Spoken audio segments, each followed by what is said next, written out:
Nagaaniif jaalalli waaqayyoo bakka jirtanitti hunduma keessaniif haa baay'atu. Akkam jirtu obboleessa keessan faarfataa Amaanu'eel Gaaddisaadha. Baga dhalachuu keenya Gooftaa Yesuus Kiristoosiin sin ga'e jecha nama baay'ee jaalladhu isinii affeereen jira jechuudha. Obboleettii keenyi kun eenyummaa ishee maalummaa ishee maal akka hojjettu nutti himti. Turtiin keessan nu waliin. Duraan dursaa baga nagaan waamicha keenya dhageessee gara istiidiyoo keenyatti dhufuuf baay'ee guddaa gammanneerra. Egaa baay'ee waaqayyo gooftaan barakee jireenya kee haa eebbisu. Ameen. Mee maqaa kee fi eessa akka jiraattu maal akka hojjettu daawwattoota keenyaaf? Ani maqaan koo Faarfattuu Ayyaluu Taaddasaan jedhama. Godina Wallagga Lixaa aanaa Sayyoonoleettiin dhaladhe. Finfinnee magaalaa Shaggarsiitiyaas kellaan jiraadha. Waldaan koo waldaa Makaana Yesuus Burqaa Gafarsaa.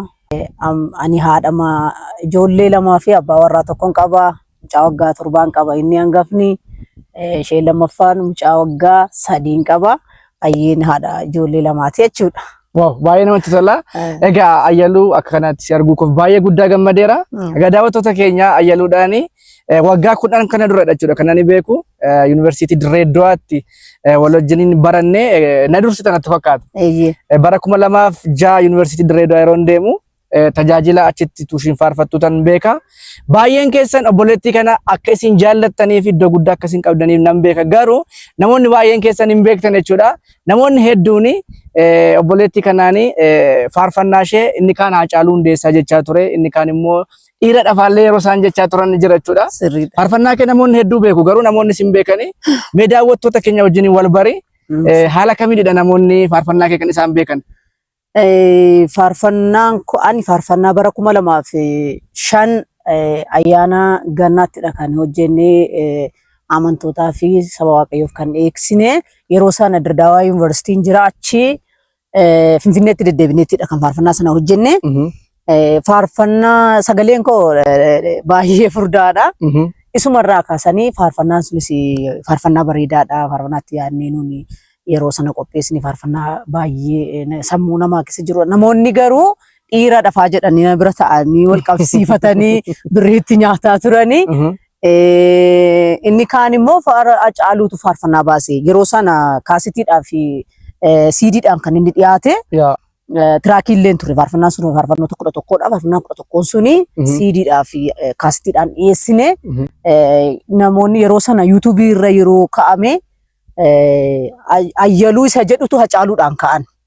Maqaa isaa riineemii jijjiiramee Haacaaluu godhanii namoonni kanaan wal daddabarsanii Haacaaluu jedhanii dhiira jedhanii falmii irratti gaggeessaa turan. Namoonni na beekanii dhufanii nama kan bira nama ittiin falmu fidanii na bira ka'aniitu wal qabsiifatanii birriifaa nyaatu. Isa booddeenii akkas miti faarfannaan kan koodha. Ani Ayyaluu Taaddasaan jedhama. Albeemii isaa bitaachaan ture. Albeemii bitaa kaasitii isaa bitaatti dhaggeeffadhaa achirraa hin argattu jedhee namootaaf deebii kennaa ture. Maqaan kee Ayyaluu Taaddasaadha. Garuu namoonni kan isaan jijjiiran Haacaaluutiin jedhu. Hayyee daawwattoota keenya akkuma beekamu Haacaaluun utuu hin boqotiin utuu lubbuudhaan jiru namoonni baay'een ishii waan hin beekneef jechuudha. Sooshaal miidiyaa irratti baay'een isaanis hin beekanii viidiyoodhaan badaasii arganii waan hin beekneef Haacaaluu Hundeessaa jechaa turanii akkasumallee dhiira jedhu namoonni baay'een isaanii faarfannaa kana baay'ee jaallatu.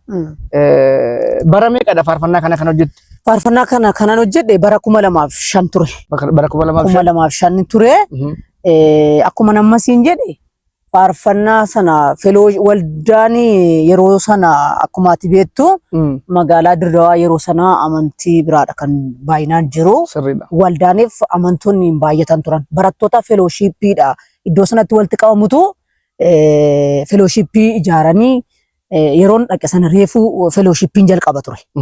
Namoota gurguddaan barattoota keessaa namoonni iddoo sana jiranii namoota baay'ee bishina qaban iddoo garaagaraarraa kutaa biyyaarraa kan barumsaaf sababa barumsaatiin iddoo sana kan dhaqanii felooshiippii walitti qabaniitu akkasuma namoota ayyaana qabanii namoota faarfatanii namoota tajaajilan hiriirsu turan.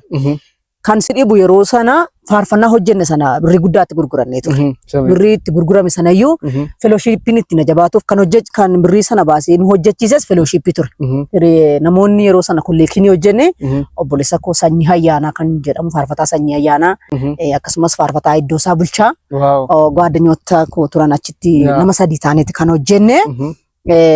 Egaa faarfannaan yeroo sana hojjenne hojii wangeelaaf oolchine kaastina hojii wangeelaatti na hojjetamu ittiin wangeelli halallabamu ittiin hojiin waaqayyoo hojjetamu jenne galiin kaastii sanarraa argame yeroo sana kaastiin baay'ee gurgurama.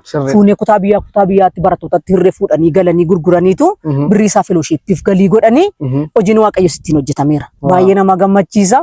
Egaa yeroo sana riinimi sana namoonni idiitii godhan sana ayyaluu sana hacaaluu godhanii namoonni hacaaluudhaan beeku faarfannaa kana. Gooftaan si haa eebbisu har'a daawwattoota wajjiniin wal baree faarfannaa kanaanis ibsuufiin barbaada. Faarfannaa tulluunis na dura hin dhaabatu kan jedhe ana obboleettii keessa Taaddasaatu hojjete. Baay'ee dhugaa dubbachuuf baay'ee jaalladha faarfannaa kana. Akka kanaatti deemnee wal agarran seene bara 2006 keessadhaan kanan waggaa tokkoffaa Dirreedawaa Yuunivarsiitii galee achittidha kanan si argee jechuudha. Achittan beekaanii faarfannaa ishee gaafa dhaga'u baay'een ajaa'ibsiifadhe. Har'a garuu akka kanaatti si arguu kootti baay'een waaqayyoon galateeffadha. Namoonni baay'een isaanii faarfannaa kee gurra keessaa qabu. Namoota baay'ee bira ga'eera. Garuu namoonni baay'ee sooshaal miidiyaa irratti waan sin beeknee fi mee daawwattoota keenya faana akka wal bartu faarfannaa kee asiin otoo nu affeerte. Tulluunis na dura dhaabatu galaannis karaa naan hin gaha. Wanti biyya dabarsuu didee shakkiin qabu karaa naan hin ga'a. Uleen caamneen qabadhee ka'ee gaalaa karaa irratti nuune. Waaqni nama nadhe jabaadha beeka kan akka inni nanganne beeka kan akka inni nanganne beeka kan akka inni nanganne. Tulluunis na dura dhaabatu galaannis karaa naan hin gaha. Wanti biyya dabarsuu didee shakkiin qabu karaa naan hin gaha. Uleen caamneen qabadhee ka'ee gaalaa karaa irratti hin dhumne. Waaqni nama nadhe jabaadha beeka kan akka inni nanganne. Uleen caamneen qabadhee ka'ee gaalaa karaa irratti hin dhumne. Waaqni nama nadhe jabaadha beeka kan akka inni nanganne. Beeka kan akka inni nanganne. Beeka kan akka inni nanganne. Beeka kan akka inni nanganne. Beeka kan akka inni nanganne. Waaqayyo si haa eebbisu. Kan faarfannaa nama eebbisudha. Namoonni hedduun keessan faarfannaa kan akkasiin jaallattan akkasiin beektan baay'een keessan beektu. Egaa faarfannaa kana qofallee miti kan hojjette faarfannaa hedduu hojjetteetta. Dirreedawaa Yuunivarsiitii yeroo baradhu faarfannaa kee kana baay'een jaalladha. Faarfattoota hedduutu illee jira. Waa'ee faarfannaa kana irratti mudannoon ati qabdu yookaan bilbilaanis ta'uu danda'a. Daawwattoota keenya biraan utuu nuuf geesse mudannoo qabdu jiraate. Yeroo tajaajilaa mudannoo baay'eetu jira. Ani ijoollummaa kooti kaaseeti kan inni tajaajilu. Mucoolii keessaa kaasee yeroomtuun jookoo'aarii mucoolii keessaa faarfadhuuti kan waaqayyoo na dibee. Yeroo sanaa kaasee faarfannaatti guddachaa uma dhufeen yeroo adda addaa tajaajilan ba'an ture yeroon kutaa biyyaa jiru. Yeroo tokko kan yaadadhu Qoocee iddoo jedhamu jira. Aananoolee Kaabbaa keessaa gara intinitti yeroo deemtu Aananoolee Kaabbaa Qoocee bishaan guddaa jira. Tajaajila sagantaa fellowshippii ganna nu waamanii bishaan guddaa jira. Bishaanichi miilaan hin ceesisu. Nama yeroo sana wajjiniin waamamnee tajaajila hojjetaa wangeelaa Girmaa Oliiqaa nama jedhamudha. Isaanii wajjiniin farda yaabdanii ceetu bishaan kana nuun jedhanii anis farda yaabee isaanis yaabanii namni farda sana nuu qabu wayyaa ofirraa baasee lixa bishaan sana lixeetu farda nuu anaanaa qaba obboleessi koo hojjetaa wangeelaa Girmaan inni ofiisaa fi amma ta'e intini abboomuu waan danda'uu fi anaa farda sana namatu naa qabi bishaan sana seenne bishaanicha gaafa seennu bishaan humnaan nu dhiibeen fudhattee deemuuf jedha. Fardi keessa intini jedhee aniyyuu kanaa koo gadi fardarra taa'ee mul'adhu. Asii gadi nu fudhataa deema. Baay'ee guuteera bishaanichi. Innaa isa booddee akka hin taane akkasitti gad jedheen farda haammadheen akka hin taanetti bishaan sana cee. Namoonni baay'ee difratii qabda. Indaan dubartii miti bishaan kana ce'uuf dhiirri baay'ee sodaata. Akkamitti ceete naan jedhaa turani mudannoo guddaa anis baay'een eega. Bishaanichi waan na fudhatee deemu natti fakkaate. Waaqayyo nu gargaaree garuu nagaa'umatti ceene. Ceetaniitu waan naan ce'uudha. Ceene. Ce'uu waan hundaa caalaa. Kan biraan mudannoon dhimma keessumaa faarfannaa kana wajjin kan wal qabatu namoonni amma naa bilbilanii tajaajila na qabsiisanii deebi'anii. Faarfannaa kun namoonni dhiira nuun jedhu dhuguma kan keetii ati dhuguma hacaaluu miti ayyaluudha dhuguma eeyyaan ayyaluun jedhama hacaaluu miti YouTube irra yeroo kaa'ame Idiitii yeroo ta'e maqaan ku dogoggorame malee faarfannaa kan hojjete anaadha jedheen sirriidha namoonni baay'een Haacaaluutu faarfannaa hojjete jechaa turani nan beeka yeroo hedduu sirriidha namoota baay'eetu anaan iyyuu bilbileedha gaafatu ati Ayyaluu moo Haacaaluu lakki anoo Ayyaluun jedhama Ayyaluu Taaddasaan jedhama faarfannaan kun kaasetiidhaan jira kaaseti isaa bitaatii adda baafadhaa jedhee yeroon itti namootaaf itti maatureetu jira amoo akka kanaatti si argachuu ko baay'ee guddaan gammade dhugaa nama ayyaanni Waaqayyoo irra jirudha nan beeka tajaajila ishee irraa tajaajilamaan ture baay'ee ittiin eebbifamaa turre namoonni hedduun keessan akka obboleetti kana faana wal bartanii fi sagantaa garagaraan tajaajilta amma eeyyee tajaajilaan jira ammaan waldaa koo akkuma dura dubbadhee ture waldaa Makaana Yesuus Burqaa Gafarsaa Kellaarra kan jiru achiin tajaajila achitti waldaan koo yeroo tajaajila naa kennan nan tajaajila akkasumas tajaajila waldoonni kan biraan illee yoo naaf hiran deeme nan tajaajila hojii Waaqayyoo hojjechuuf yeroo kamiyyuu booddeetti deebi'ee sin beeku boris booddeetti hin deebi'u tajaajila guutuun kenna waldaa kooti waan waldaan kun hojjedhu naan jetti hundumaa hojjedhee wajjin hojjechaa jira ammas gara fuulduraattis amma Waaqayyoo ayyaana isaanaa baay'isee hojjechuudhaaf kaayyoo kooti Waaqayyoo amma ayyaana baay'isnaan hojjedhaan hojjechuufis kaayyoo kooti faarfannaa haala kamirra jirta amma hojjechaa jirtamoo akkamirra jirta faarfannaa ma kana dura hojjetteen jirtamoo haala kam keessadha kan itti jirtu faarfannaa Gooftaan si haa eebbisu ani waggaa lamaan darbe faarfannaa kiliipiidhaan faarfannaa tokko awudoodhaanis faarfannaa tokko faarfannaa lama waggaa lamaan kana hojjetteen ture faarfannaa baay'ee bareedaadha faarfannaan dhiyeessee ture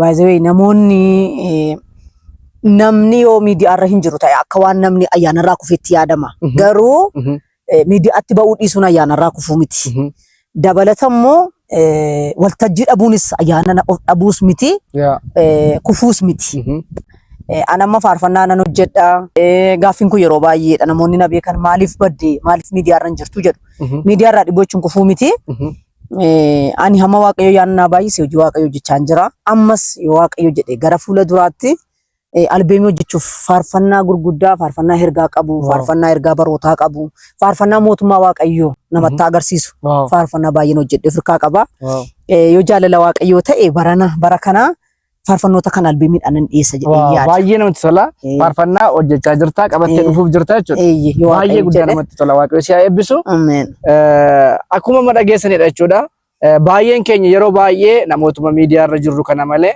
namoonni baay'een isaanii ayyaana utuu qabanii diibata utuu qabaniiti mana keessatti dhokatanii jiru jechuudha Waaqayyo si gargaara kana boodallee dhaloonni baay'een waldooliin baay'ee tajaajilaaf karaa sii ta'u itti fayyadamaa jechuun barbaada akka kootti jabaadhu siin jechuun barbaada mee tajaajiltootaaf isaa ta'u namoota iddoowwan garaagaraa amantoota garaagaraa fi dhaamsa ati qabdu yoo jiraate sagantaa keenya gara xumuraatti fidaa jirra waan ta'eef dhaamsa waan qabdu yoo jiraate mee daawwattoota keenyaaf Tole ammoo Gooftaan si haa eebbisu ani dhaamsi ani tajaajiltootaafis waldaa kiristaanaa hamma biyya lafaarra jirtuufis dhaamsi aan qabu yeroo baay'ee namni ayyaana qabu iddoo jirutti baay'ee mul'atu abbaa beekutu beeka waldaa beekutu beeka malee namoonni namootuma miidiyaarra jiran nama tokko nama lama nama sadi nama afur namoota beekamtii qaban gaafan jedhu namoonni ayyaana qabanis jiru namoonni ayyaana hin qabnes jiru amma saatiin kun immoo yerootti wanti wal makaan baay'ee mul'atudha kanaaf ani dhaamsi ani waldootaafis namoota hojii Waaqayyoo hojjetan hundumaaf qabu waldoonni illee hubannoodhaan eenyutu ayyaana Waaqayyoo qaba eenyu akka ergaan barootaa jira eenyutu dhoksaa barootaa argaa jedhanii ilaalanitti fayyadaman kan jedhu qaban waanuma namni tokko miidiyaarra jiruuf isuma duwwaa raasuun waanuma bakka guyyaa tokko nama ho'isanii guyyaa tokko lafa nama kaa'uun gaarii miti ayyaanni Waaqayyoo nama irra jiru barbaadanii itti fayyadamuun waldaa kiristaanaarra jiraata tajaajiltoonni immoo hojii Waaqayyoof yeroo isaanii kennuun namoonni ayyaana qaban nama baay'eetu dhookatee jira namoota akkasii waldaan isa firtee hojjechiisu hojii Waaqayyootti waamuu qabdi jedheen yaada anillee hojii Waaqayyootiif yeroo kamiin iyyuu hojjechuuf yaada guutuu humna guutuun yeroo koo guutu kennee hojii waaqayyoo hojjechuudhaaf nama dhama'uudha. Kanan dhaamuu barbaada amantoota biyya keessaaf biyya alaa jiran hundumaan immoo baga nagaadhaan ayyaana dhalachuu gooftaa keenya Yesuus Kiristoosiin baga nagaadhaan geessan jechuun jaalladha. Ameen ameen ameen ameen. Gooftaan si haa eebbisu. Ameen. Eebbifamii baay'ee tokko waaqayyo si wajjin jira. Egaa akkuma beekamu ayyaanni kun ayyaana bareedaa isiniif haa ta'u jecha turtii obboleetti keenya faarfattuu Ayyaluu faana goone gara xumuraatti deemaa jirra jechuudha. Namoonni kennaa garaagaraa utuu qabdanii dibata garaagaraa utuu qabdanii haalli kan isin dhoksee mana jirtanii waaqayyo yeroo isaatti iddoof bakka isinii waan qabuuf abdii keessaniin kutiinaa jechuun barbaadan illee sumarraani. Obboleettiin kun faarfannaa bareedaadhaan illee dhufaa jirti gara fuulduraatti. Namoonni hundumti keessan faarfannaa ishee YouTube irraa Ayyaluu Taaddasaa jettanii argachuu dandeessu. Akkasumas namoonni faarfannaa ishee barbaadan yoo quunnamtanii liinkii isaa isiniif erguu nan danda'a jechuudha. Jajjabeessa jabaadhaa waldaan kiristaanaa kadhadhaa fi akkasumallee sagantoota garaagaraaf itti fayyadamaa isiniin jechuu barbaada. Atillee jabaadhu waaqayyo si haa eebbisu. Kabajaan istiidiyoo keenya dhufuuf baay'ee guddaa gammadee jira. Eebbifame waaqa guddaa si haa eebbisu. Ameen. Ammoo waaqayyo si haa eebbisu. Hojiin ati nama barbaaduudhaan akkasumas hojiin ati amma yeroo kana hojjettu hojii baay'ee dinqisiisaa, hojii baay'ee ulfina qabeessa, hojii namni miyyoo itti gammaduu baate waaqayyo itti gammadu. Hojii waaqayyoon gammachiisu hojjechaa jirta. Jabaadhu siin jechuun jaalladha. Baay'ee waaqayyo sitti fayyadamaa jira yeroo keelaatti.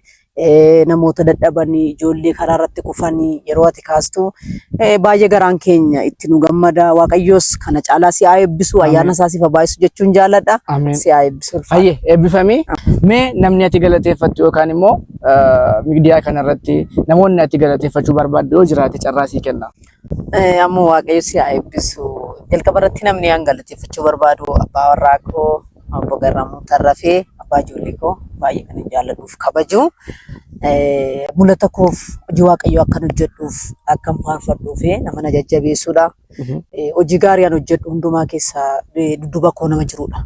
Nama hojii qajeelaa jaallatu, nama hojii waaqayyoo akkan hojjedhuuf baay'ee fedhu isa galateeffachuun barbaada. Lammaffaatti tokkummaa dubartoota waldaa kiristaanaa waldaa warra wangeelaa makaana Yesuus dubartoota walii wajjin hojii waaqayyoo hojjennu namoota gaariitu jira waldaa kana keessa hojii waaqayyoo kan hojjetanii hojii waaqayyoo hojjechuuf fedha guddaa kan qabanii tokkummaa dubartootaa akkasumas waldaa koo waldaa warra wangeelaa makaana Yesuus burqaa gabarsaa hojii waaqayyootti kan si jajjabeessanii si nama waaqayyoof hojjechuu barbaadu nama jajjabeessu hin kadhatu namoota gaariidha waldaa koo baay'een itti boqodhaa baay'een itti aara galfadhaa hojii waaqayyoof illee karaa gaarii si hiriirsu isaaniin galateeffachuu barbaada. Bakka ayyaana kana geessaniin illee ittiin jechuu jaalladha. Ayyee waaqayyo si haa eebbisu. Ameen. Daawwattoota keenya qophiin keenya kana fakkaata. Waaqayyo guddaa bara keessan jireenya keessan haa eebbisu.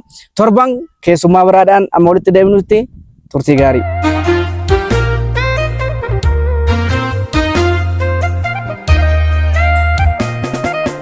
Daadhaabina koo utuun ilaalinii mucaa marartee koonaan jette